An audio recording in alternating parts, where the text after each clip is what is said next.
ನಮಸ್ಕಾರ ಸ್ನೇಹಿತರೆ, ಎಲ್ಲರಿಗೂ ಸಿಎಂ ಟಿವಿ ಕನ್ನಡ ಚಾನೆಲ್ಗೆ ಸ್ವಾಗತ ಸ್ನೇಹಿತರೆ. ಆದರೂ ಇವುಗಳನ್ನು ದಾನ ಮಾಡಿದರೆ ಬೇಡ ಅಂತ ಹೇಳಬೇಡಿ. ಇದರಿಂದ ನಿಮಗೆ ಅದೃಷ್ಟವು ಬರುತ್ತದೆ ಎಂಬ ಅರ್ಥ.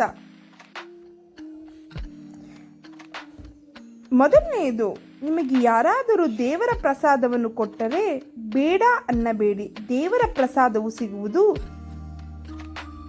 ಅದೃಷ್ಟ ಇದ್ದವರಿಗೆ ಮಾತ್ರ. ಅದೃಷ್ಟ ಅಂದರೆ ದೇವರ ಕೃಪೆಗೆ, ಅನುಗ್ರಹಕ್ಕೆ ಪಾತ್ರರಾಗಿರೋರಿಗೆ ಮಾತ್ರ ದೇವರ ಪ್ರಸಾದ ಸಿಗುತ್ತದೆ.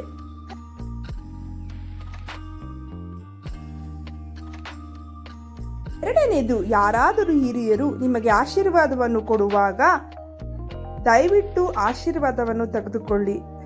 ಇದರಿಂದ ನಿಮ್ಮ ಅದೃಷ್ಟವು ಬದಲಾಗುತ್ತದೆ. ಇದು ಅದೃಷ್ಟದ ಸಂಕೇತವೂ ಆಗಿರುತ್ತದೆ. ಮೂರನೆಯದು, ಯಾರಾದರೂ ದೇವರ ಕಾರ್ಯಗಳಿಗೆ ಅಥವಾ ದೇವರ ಪೂಜೆಗಳಿಗೆ ಕರೆದರೆ ದಯವಿಟ್ಟು ದೇವರ ಪೂಜೆಗೆ ಹೋಗಿ. ಇದು ಕೂಡ ನಿಮಗೆ ಅದೃಷ್ಟ ತರುವ ಸಂಕೇತ. ನಾಲ್ಕನೇದು, ಹಾಗೆ ಆಕಸ್ಮಿಕವಾಗಿ ಯಾರಾದರೂ ದೇವರ ದರ್ಶನಕ್ಕೆ ದೇವಸ್ಥಾನಕ್ಕೆ ಕರೆದರೆ ಹೋಗಿ ಬನ್ನಿ. ಇದು ಕೂಡ ಅದೃಷ್ಟದ ಸಂಕೇತವಾಗಿರುತ್ತದೆ. ಐದನೆಯದು, ಯಾರಾದರೂ ಹೂಗಳನ್ನು ಕೊಟ್ಟರೆ ತೆಗೆದುಕೊಳ್ಳಿ. ಹೂಗಳನ್ನು ಬೇಡ ಅನ್ನಬೇಡಿ.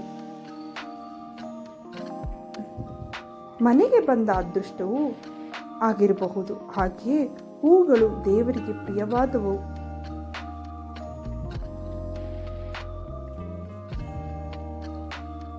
ಆರನೆಯದು, ಯಾರಾದರೂ ಅರಿಶಿನ ಕುಂಕುಮಕ್ಕೆ ಕರೆದರೆ ಮುತ್ತೈದೆಯರು ತಪ್ಪದೆ ಹೋಗಲೇಬೇಕು.